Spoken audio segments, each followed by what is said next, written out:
Hey everybody, it's the Bible Study Dude back for another season of The Chosen. Are you ready to start season 3? Let's dive right in to what to watch for.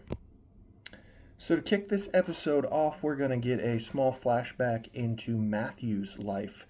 We're going to get to see how the relationship between Matthew the tax collector and his parents are broken. After that, if you remember, season 2 left off right as Jesus was getting ready to step out to give his big sermon. We're going to get into that sermon after the opening credits. I want you to pay attention to how Jesus' sermon affects individual people. And I want you to pay attention to the different parts of the sermon that speak directly to you. In this episode, we're going to be introduced to a woman named Joanna. She is recorded in Scripture as being one of the financial contributors to Jesus' ministry. Also in this episode, we're going to be introduced to Jairus. And if you're familiar with Jairus and his daughter, you should know exactly who that is. Something else in this episode I just want you to pay attention to is watch how each of the followers are starting to adjust to their new life as they follow Jesus. So we've been following Jesus. We just heard this awesome sermon from Jesus. Now we're back home and taking a little break from Jesus. So how do we take what Jesus has taught us and now start applying it to our lives? I want you to pay attention to that part of the disciples. Andrew is going to get a chance to visit John the Baptist in prison. And then the end of this episode, I guarantee you it's going to leave you with a smile on your face. So I hope you enjoy that. That's all I got to watch for in the first episode of season 3. If you haven't done so yet, please go download the Chosen app so you can watch all of these episodes. And then I'll come right back here with some nerd notes to hopefully fill in some questions that you might have, a little background information, historical background information, things like that. So I hope you enjoy episode 1 of season 3. Welcome back. I'll be right back here with nerd notes. All right, guys, I hope you enjoyed episode 1 of season 3. Now, just for a few reminders on different things and some historical background on some of the characters we met today. So to start off, I want to remind you of what a publicanus is. Publicanus is an ancient Roman public contractor. That is what Matthew was. While they took on a variety of government contracts, they're most famously known for their role as tax farmers, which made them a reviled class in the provinces, particularly in first century Judea. The Jewish people saw the tax collectors as more than just oppressors, more than oppressors like the Romans. Tax collectors were viewed as traitors who collaborated with the foreign Roman occupiers and then enriched themselves at the expense of their own people. Not only would they collect the taxes that the Jewish people owed Rome, but they would then charge extra and skim that extra off the top to put it in their own pockets. This is why tax collectors were socially ostracized and frequently lumped in with the sinners mentioned in the Gospels. At the very beginning, you heard Matthew's father say they were going to sit Shiva for 7 days. So Shiva is from the Hebrew word Shiva, meaning 7 or to sit, is a period of 7 days of mourning, beginning usually right after the funeral. Judas mentioning that he went to Bet Midrash. Bet Midrash translates to house of study, or a place where students of the law gather to listen to the Midrash, the discourse or exposition of the Jewish law. All male children starting at the age of 6 would go to Hebrew school to learn the scriptures until the age of 13. At that point, you would either continue in your studies or start working. Not everybody went to Bet Midrash. Bet Midrash was kind of like high school. And like I said, not everyone advanced to Bet Midrash, but most would have just started working or learning whatever job their father was doing at the time. Speaking of Judas, let's talk about him a little bit. So his name in Hebrew would have been Yehuda or Judah, which means to praise or to thanksgiving to God. The name originates from the Hebrew letters YDH, meaning to thank or to praise. You heard Thomas and Rhema talk about first meal and second meal. So first meal was a Friday night dinner, which begins after evening services and is accompanied by the blessing of Kiddush over wine and a blessing over 2 braided loaves of bread. Second meal was a festive Saturday lunch, which takes place after the morning synagogue services. This meal begins with the Kiddush and the blessing over 2 braided loaves of bread. It is traditionally a large, hot meal that includes dishes like a hearty stew. So you've heard me say this in other videos, and I say this to people every now and then, shalom. It means peace, but also encompasses wholeness and completeness, well-being and safety. Repeating the word, like you've heard me say, shalom, shalom, emphasizes its meaning. It implies perfect peace or profound sense of completeness and integrity. If you've ever wondered what the little crooked thing on the doorpost is that they kiss and then touch, that is called a mezuzah, is a small case containing parchment scroll affixed to the doorpost of Jewish homes and rooms. The act of kissing it is a symbol of respect for God's commandments and a token of love for God and his mitzvot, and a reminder of God's divine protection. Little background for you on Joanna. She was a wealthy follower of Jesus. Scripture records that she was the wife of Chuza, who worked for Herod Antipas. He was a household manager for King Herod. Joanna was one of the women present at the cross while Jesus was crucified. She was also present for the burial and among the first witnesses of his resurrection. If you look in Luke chapter 24, verse 10, you'll see her mentioned there for the resurrection. Now, Joanna is only mentioned in the Gospel of Luke. You will not find her mentioned in any of the other Gospels.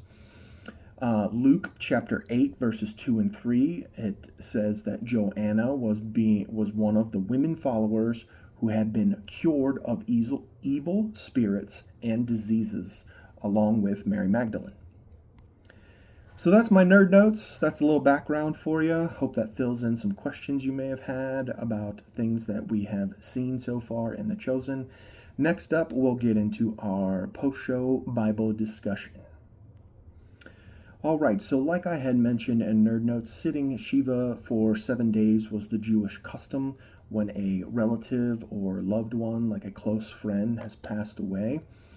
Matthew's father, Alphaeus, was basically saying to him, "My son is dead."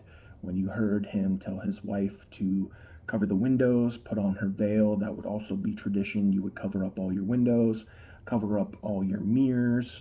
Women would not put on any kind of makeup. You would wear like a sackcloth, an itchy, uncomfortable garment. It was about the person that had passed. It was not to reflect anything about yourself. That's why you see Matthew's reaction when he tells his mother that they're going to sit Shiva. That's why you see him almost devastated. Matthew understands what that means. At that point in Matthew's life, he's not quite understanding the impacts of his decision to work for Rome. As you heard in that conversation, he's defending himself. He has money, he has influence, all that kind of stuff. He's not really understanding. It's not until the sermon and what Jesus is teaching in his sermon that Matthew is now starting to realize how selfish of a decision that was and the impacts that decision had on not only him, but his family. All of that will get explored in the next episode. I hope you liked how that ended with Matthew's father calling him son. Now, next up, it isn't known for sure, but the Sermon on the Mount is considered to be a collection of Jesus' teachings, not necessarily given all at one time, like portrayed in this episode and in the Bible. Luke's Sermon on the Plain has similar teachings as Matthew, but they're a little bit shorter, and he lists it in a slightly different order than Matthew's gospel as well. This is why many scholars think that the Sermon on the Mount is a summary from Matthew of all the teachings that Jesus gave over his entire ministry. The words of Jesus obviously affected people so deeply that thousands wanted to follow him and to hear and learn more from Jesus. It's like in Exodus chapter 19, if you want to go read Exodus chapter 19 after this, when God spoke to the people of Israel at Mount Sinai. That same voice was speaking through Jesus, and that's why so many were moved by not just his words alone, but also the miracles too. Jesus' teachings were not only radical for his time, but if you really think about it, in the 21st century today, they are still radical. For example, love your enemy. Is that something that you can do? Can you put political views to the side? Can you love someone that hates the church and denies the existence of God? Do you pray for those people? Should you start to?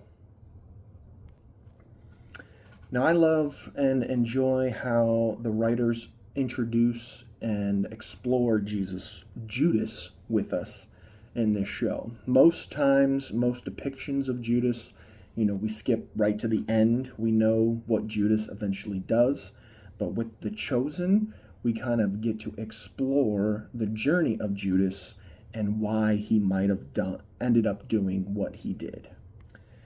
Now, in the Bible, Jesus calls Judas to follow him. Judas does not approach Jesus like it is portrayed in the episode, but Judas does start with the best of intentions. He does believe that Jesus is the one, but as you will see, and as you kind of know, not the kind of Messiah he thought Jesus would be.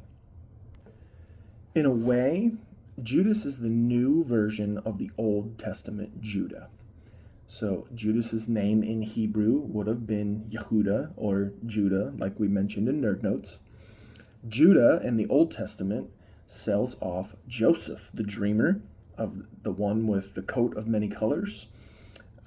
He's the favorite son of Jacob. He sells him into slavery for 20 pieces of silver. If you want to go read Genesis chapter 37, you'll find that story there. Judas betrays Jesus, God's favorite son, God's only son, for 30 pieces of silver.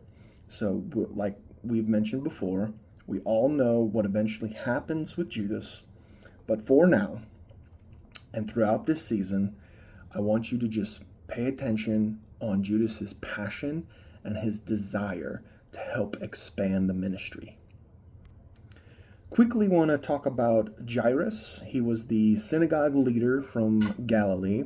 You can find his story in Matthew chapter 9, Mark chapter 5, and in Luke chapter 8. You will also see this story of Jairus played out in episode 5 of this season. And that's when I'll take a little deeper dive and we'll talk about Jairus a little more.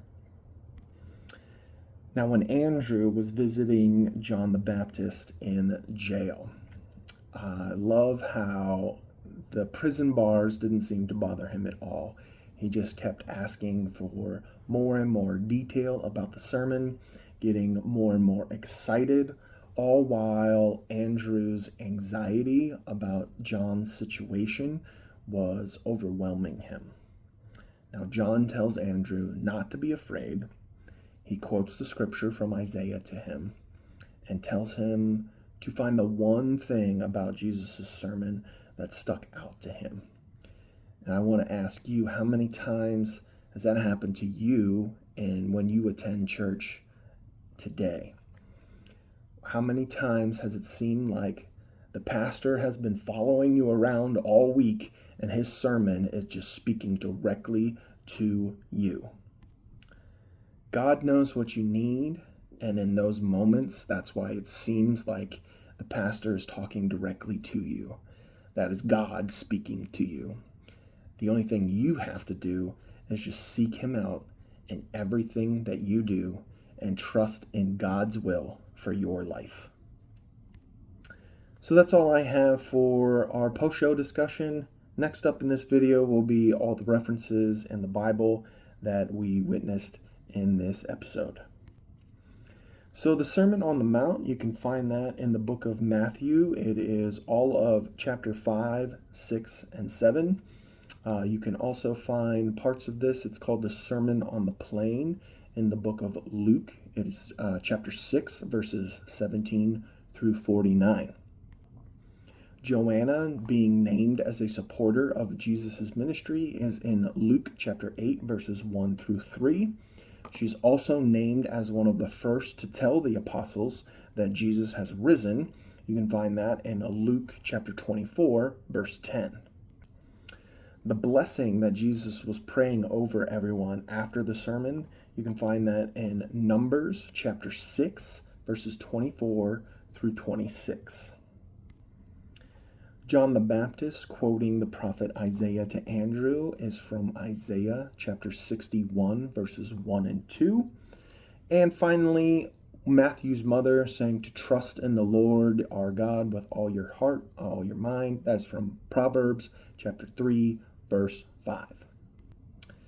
So that's all I got for episode 1. I appreciate you guys coming back for another season with the Bible Study Dude. If you have any questions, please leave me a comment. If you've enjoyed my videos, please like and subscribe so you can get informed as soon as I put out another video. I'll be right back here with you for episode 2. Until that time, shalom, shalom, grace and peace to you. Have a wonderful day.